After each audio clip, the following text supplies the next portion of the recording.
A paz do Senhor Jesus Cristo seja com todos vocês. Minha palavra hoje será pequena, não será muito larga, embora nós tenhamos prazer de dar muito mais do que vocês merecem e nosso coração está sempre pronto a dialogar mais a respeito da palavra de Deus. Mas hoje eu queria, em respeito a esse grande jejum que nós vamos ter amanhã, eu queria mostrar alguns detalhes que o povo de Deus desconhece na sua maioria absoluta. Gostaria de poder saudar todos vocês, mas eu gostaria mesmo de ir direto ao assunto, porque o assunto é muito sério. Amém? Queria que vocês recebessem a minha saudação de forma coletiva e vamos diretamente ao estudo em si. Ok? Queria que vocês vissem comigo, né, a respeito do jejum, Isaías capítulo 58. Esse é o texto, capítulo 58 aí na sua Bíblia, por favor. Isaías capítulo 58. Enquanto vocês estão procurando aí, deixe-me fazer algo que é importante. Um momentinho só.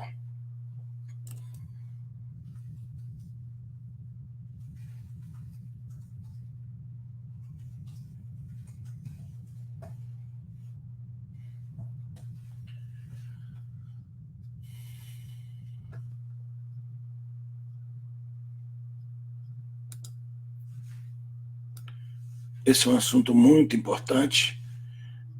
Get close to the words of the prophets. Um assunto muito importante, muitíssimo importante.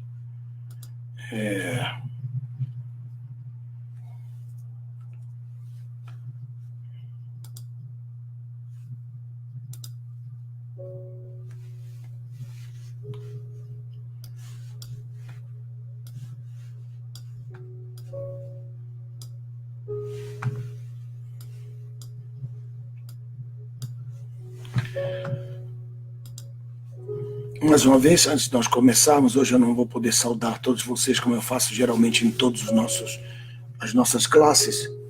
Quero ir diretamente ao assunto, Isaías capítulo 58. Creio que todos já têm aí uma Bíblia, e nessa Bíblia vocês podem então nos acompanhar. Isaías capítulo 58.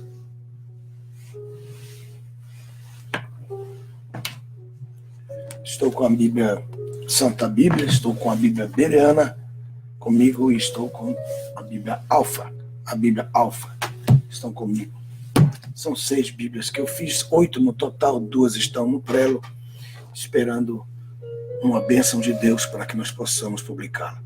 Orem por nós, nos ajudem em oração. Obrigado por fazer parte do grupo Projeto 99.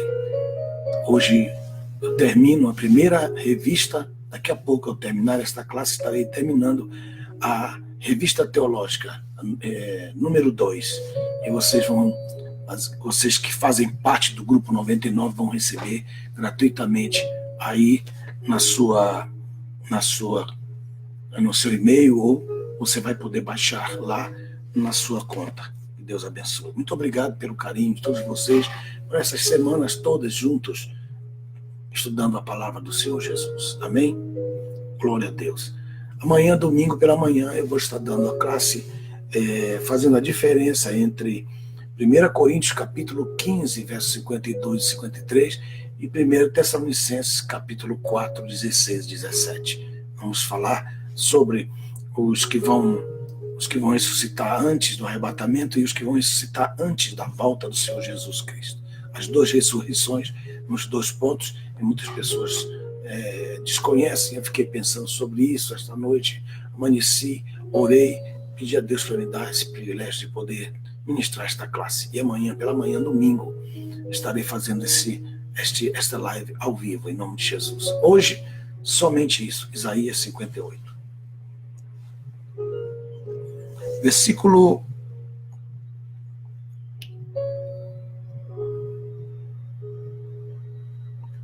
1. Clama em alta voz, levanta a tua voz como uma trombeta e declara ao meu povo a sua transgressão e à casa de Jacó os seus pecados. Sim, eles me buscam cada dia, se deleitam em conhecer os meus caminhos, como se fossem uma nação que pratica a justiça e não abandona o mandamento de Deus. Eles me pedem preceitos justos e alegam ter prazer em achegar-se a Deus. Versículo 3. Então eles perguntam: por que jejuamos se tu não vês? Por que afligimos nossa alma se tu não te importas? Então eles queriam uma resposta de Deus, que é a mesma pergunta que a maioria de nós faz. A maioria de nós faz esta pergunta. Qual é a pergunta? Olha aí, a mesma pergunta. Por que jejuamos se tu não vês? Eu jejuei e o senhor não viu. Aqui, ó. Deixa eu abrir aqui, ó.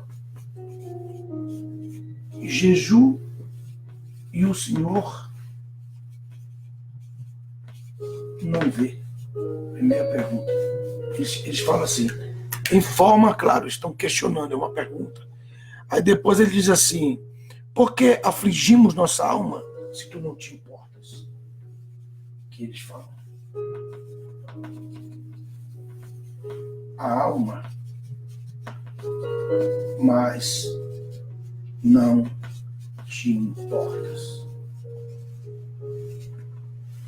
Que é a pergunta que estão fazendo. Aí ele diz: vou dar uma resposta para vocês a respeito disso. Eu vou responder para vocês por que isso acontece. Essa é uma pergunta que a pessoa faz. Quantos jejuns que você já fez na sua vida? E quase todos, ou todos desses jejuns, não tiveram resposta. Amanhã nós vamos fazer um jejum. Mas eu gostaria de cooperar com esse jejum, se vocês pudessem compartilhar esta palavra para que todos pudessem receber o verdadeiro entendimento a respeito do jejum, porque não adianta só deixar de comer se você não meditar na palavra, se não tomar um tempo de oração, se não tomar um tempo de meditação, e se não tomar um tempo de arrependimento, se não tomar um tempo de pedir perdão. Por quê? A Bíblia diz no livro de Deuteronômio, capítulo 21, diz que quando um morto era encontrado na encruzilhada de uma cidade e não se soubessem, isto é, se investigassem e não se achassem a um culpado, a quem fez aquilo, então aquele evento que aconteceu ali, aquele crime, ele era dividido por todas as cidades ao redor do morto. Isso quer dizer o seguinte: mesmo o justo que não cometeu o crime, mesmo o ímpio que não cometeu aquele crime, toda a cidade fica debaixo da culpabilidade, porque a polícia, os investigadores, não fizeram caso para encontrar o autor daquele crime. Deuteronômio, capítulo 21, verso 1 em diante, até o verso 5 e 6, até que os juízes, os sacerdotes e os líderes das comunidades se reunissem e viessem até Deus e orassem no monte e pedissem perdão a Deus por aquele pecado que foi encontrado ali. E lançasse aquele pecado sobre aquele sacrifício que foi feito ali, que é o tipo do sacrifício de Cristo.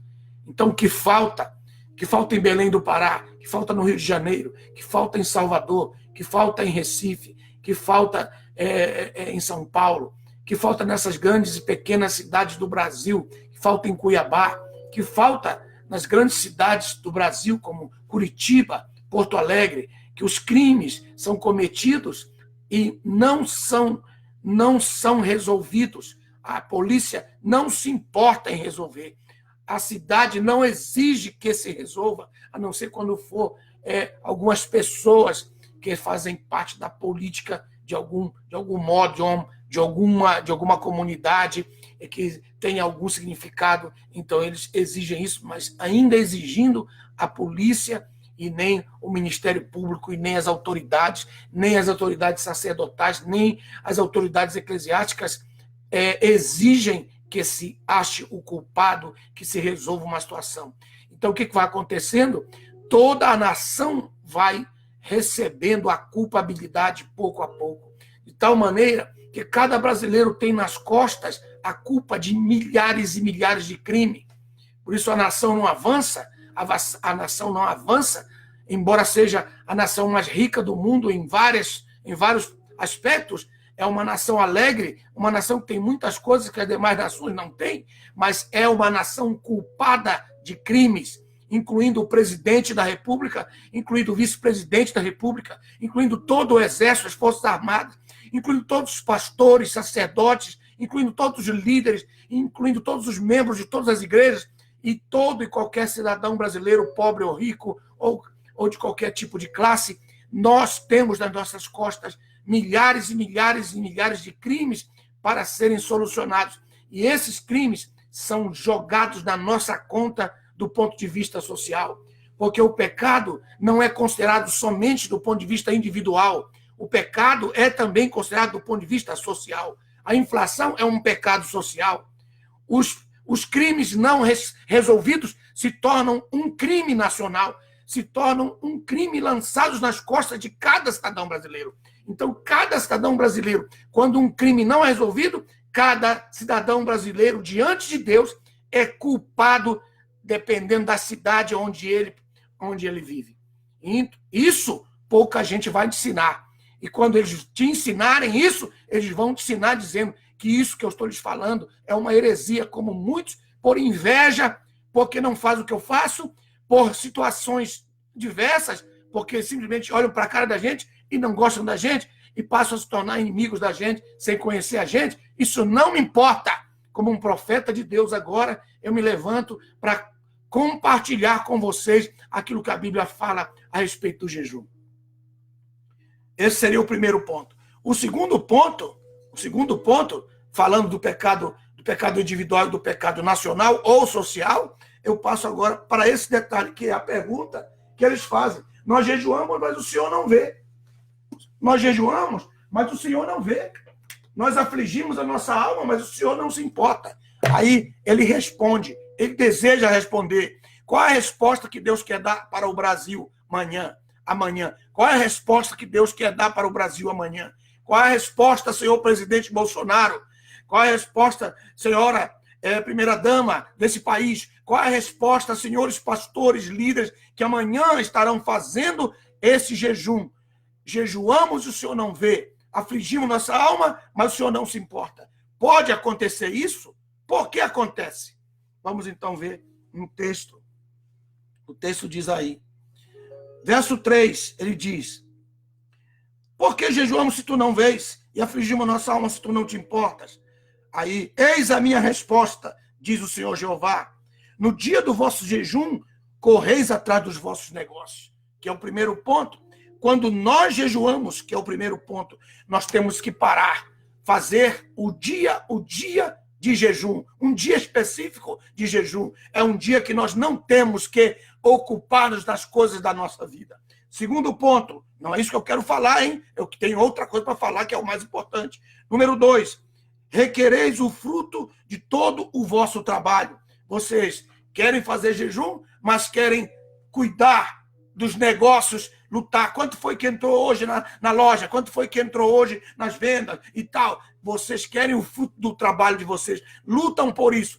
Isso quer dizer o seguinte, nós não estamos colocando 100% o coração naquilo que nós fazemos. Então, quando nós não fazemos isso, então é a primeira resposta que Deus está dando.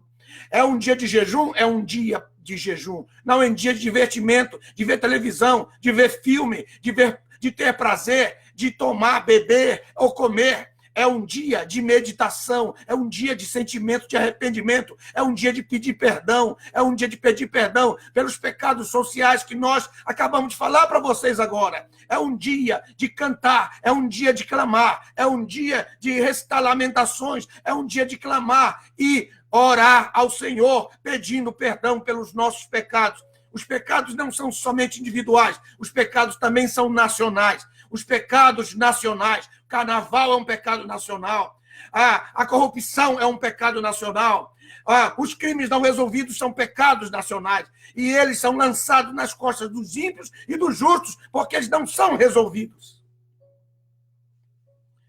E agora vem então a resposta fundamental. No verso 4, diz a palavra do Senhor. Aí ele diz aqui, Eis que jejuais por disputa e contenda. O irmão vem e pergunta e diz, pastor, ore por mim, porque eu tenho uma causa na justiça. Eu estou jejuando por essa causa na justiça. Eu quero que o senhor me ajude em jejum, porque eu estou jejuando por uma causa na justiça. Esse jejum não agrada a Deus. Esse é um jejum que Deus não agrada, não se agrada. Porque ele está dizendo, vocês estão jejuando por disputa e contenda. Estão, diz o texto, e para ferir com o punho da impiedade. Isto é, eu estou errado, estou indo para a justiça. Sei que estou errado. Estou indo na justiça porque eu quero tomar um terreno de uma pessoa. O terreno não é seu, você não pagou por isso e está fazendo jejum por uma disputa de impiedade. Esse jejum te matará. Esse jejum será de maldição para a sua vida. O jejum não é de disputa e nem de contenda de impiedade. Não é, Senhor, para te ajudar no roubo, para ajudar você a tomar o que não é teu, para ajudar a você a fazer injustiça com aquilo que você não tem direito a nada. Isso aí é o jejum que Deus não se agrada. Esse jejum te matará. Esse jejum te matará a ti e todos aqueles que creem igual que você crê. Versículo 4 diz assim, não jejueis agora, se quereis que a vossa voz seja ouvida no alto.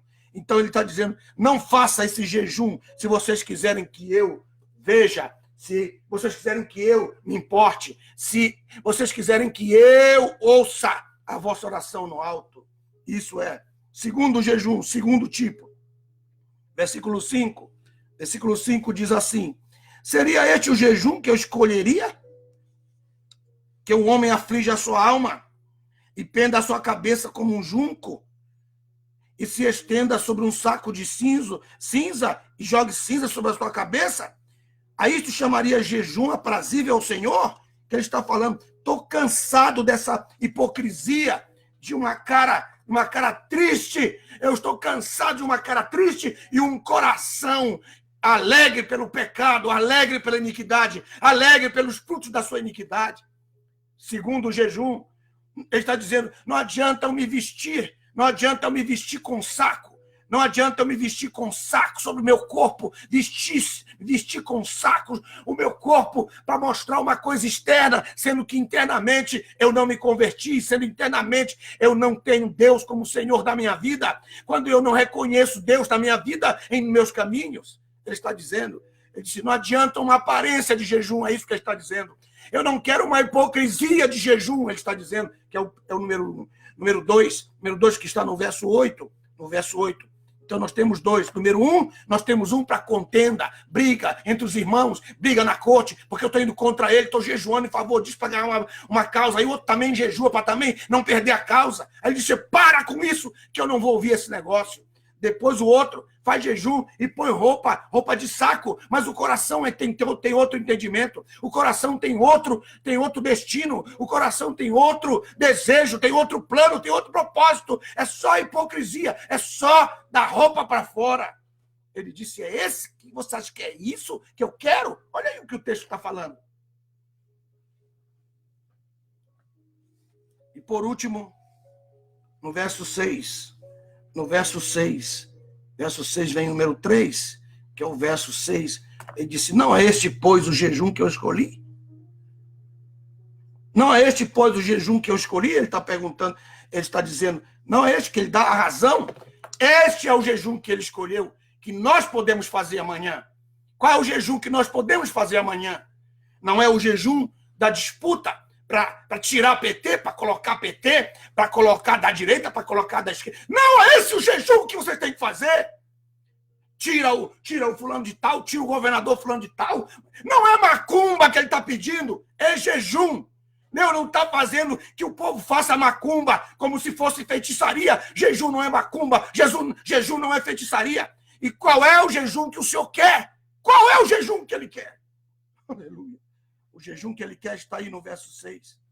Não é este, pois, o jejum que eu escolhi, que solte as ligaduras da impiedade.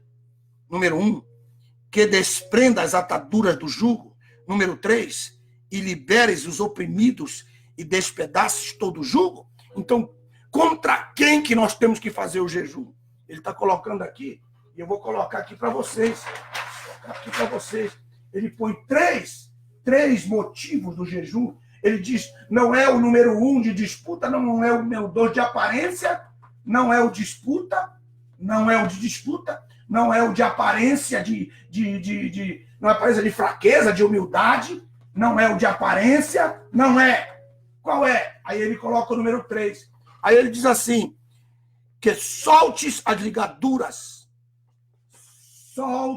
Soltar as ligaduras da impiedade. Então, as ligaduras da impiedade que estão sobre. Quais as ligaduras da impiedade? Que estão no Congresso Brasileiro, no Supremo Tribunal Federal, nos funcionários do governo que fazem parte de uma gangue, que são bandidos, que estão na corrupção, dos governadores, bandidos, ladrões que estão na nossa nação. Mas é contra os governadores? Não. É contra o Supremo Tribunal Federal? Não. É contra o Congresso? Não. É contra quem? Contra as ligaduras que estão prendendo o Congresso. As ligaduras de quem? As ligaduras que Satanás pôs. As ligaduras que o nosso inimigo colocou sobre o Congresso, colocou sobre o Supremo Tribunal Federal, colocou sobre os governadores dos estados e os seus funcionários, e que está tomando conta em todas as áreas, seja na OAB, seja no Ministério Público, seja em todos os lados. Não é contra a OAB, não é contra os advogados da OAB, não é contra os juízes do Supremo Tribunal, e sim contra as ligaduras que prenderam, que estão amarrando eles. E é por isso que nós temos que fazer o jejum contra os principados e as potestades que estão segurando essas ligaduras de tal maneira que eles estão aprisionados, que eles estão presos, estão atrás por poderes, estão amarrados por forças malignas. Então está dizendo, nós temos que fazer o jejum amanhã para soltar essas ligaduras da impiedade, soltar as ligaduras da impiedade. Por isso, Senhor, nós rebentamos, nós soltamos nas orações que vamos fazer as ligaduras que prendem o Supremo Tribunal, que está prendendo, ó Senhor, o Congresso brasileiro, os políticos, os homens brasileiros, Senhor, que estão na autoridade. É isso que ele está dizendo. Esse é o jejum que eu quero que vocês façam. Aí depois, número 2, ele diz que desprenda as ataduras do jugo, que desprendas as ataduras dos jugos. Que jugos? Dos jugos internacionais, dos poderes internacionais que estão aí por trás, que nós não sabemos, das conversações que são feitas no esconderijo que nós não sabemos, das notícias que não são publicadas, das notícias que o povo não vê. Por quê? Porque tem ataduras internacionais, tem ataduras de quê? Dos tráficos de drogas, dos traficantes de drogas, as ataduras dos corruptos que ameaçam e colocam condições nos documentos.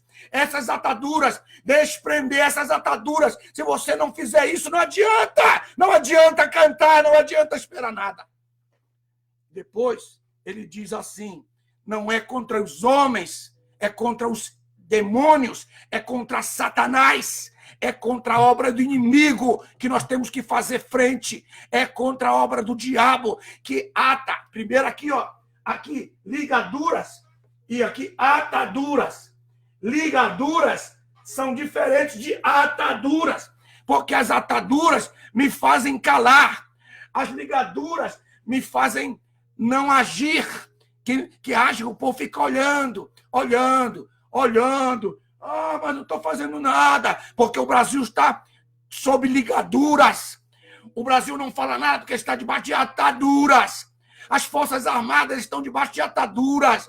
Tem ataduras que estão atando as nossas Forças Armadas. As nossas representações políticas estão debaixo de ligaduras de principados e potestades. E é contra elas que nós temos que jejuar. E por último, ele diz assim, ele diz que liberte os oprimidos. Porque, Senhor, os oprimidos, quem são os oprimidos? Os oprimidos, Senhor, são o povo, O povo precisa de quê? Libertação. Que liberte. Isso que vai acontecer. Olha só, Deus vai romper as ligaduras, Deus vai romper as ataduras para libertar o povo oprimido. Esse é o ponto. E agora, para fechar isso aqui, que é o mais importante, para fechar o que é mais importante agora, a parte mais importante dessa palavra, que eu vou terminar agora. Qual é a parte mais importante? Deus está nos ensinando como fazer jejum, porque os pastores não sabem fazer jejum, os líderes não sabem fazer jejum, ninguém sabe fazer jejum, porque ninguém quer ler a palavra de Deus. Ninguém quer a palavra de Deus. Meu Deus, aqui o texto. Aí o texto diz assim, aí ele fala, nesse jejum que é o número 3, como que eu fecho esse jejum? Olha aqui como é que eu fecho esse jejum. No verso 7, não é também que compartilhes o teu pão com o faminto, e recolhas o pobre desterrado na tua casa? Não é que compartilhas o teu pão com o faminto? O que ele quer dizer? Porque o verso 7 está incluso no verso 6. É o jejum que agrada a Deus. Não é só orar e destruir as ligaduras, romper as ataduras e libertar os oprimidos. Mas ele está dizendo que esse jejum que eu fizer, a comida, veja bem, a comida que eu não comer nesse dia, olha aqui, a comida que eu não comer, a comida que eu não vou comer amanhã, eu tenho que dar para os necessitados. Os necessitados. Se isso acontecer, vai fechar o seu jejum. Seu jejum vai fechar. Fechar em que sentido? Fechar em que sentido? Fechar em que sentido, pastor Nelson? Em que sentido que você vai fechar? Vai fechar, quer dizer, você vai pegar esses oprimidos que estão necessitados, vai levar comida que você não vai comer amanhã. Amanhã você não vai comer. Não vai comer churrasco amanhã. Amanhã você não vai tomar café amanhã. Amanhã essa comida você vai pegar e levar para alguém necessitado. Alguém que está necessitado. No momento que você entregar essa comida que essa pessoa, às vezes até nem necessita, mas é um presente. Está aqui o meu presente. Essa comida que eu ia comer hoje está aqui, ó. Isso é para você, necessitado. Então, nesse momento, vai fechar o seu jejum. Nesse momento, Deus vai abrir as portas do céu e vai fazer chover sobre a nossa pátria. Brasil, Brasil, Brasil! Esse é o jejum que agrada a Deus. Quando a nossa comida que nós não comemos no jejum, nós entregamos para uma pessoa necessitada. E aconteceu isso com os profetas, aconteceu com Eliseu, aconteceu com Elias, aconteceu com todos, até com Jesus. A razão pela qual Jesus, alguns dias depois, começou seu ministério, ele trouxe pão àquela multidão, 4.000, depois 5.000 pessoas que estavam ali. Porque era o dever de Jesus, pelos dias que ele passou em jejum, a comida que ele não comeu, os 5 pães, mais os 7 pães que ele não comeu naqueles 40 dias, você pode ver, faz as contas. Jesus então disse, eu tenho um dever, eu tenho que dar o pão da comida, a comida que eu não comi aos necessitados, porque eu quero que meu Pai feche esse jejum na minha vida. Isso que você vai fazer amanhã. Se você fizer isso amanhã, pode contar como certo que as janelas dos céus serão abertas sobre a nossa nação. Assim diz o Senhor Jeová, a nossa nação brasileira. Aquele que tem ouvido, ouça o que o Espírito de Deus está dizendo às igrejas. Amém.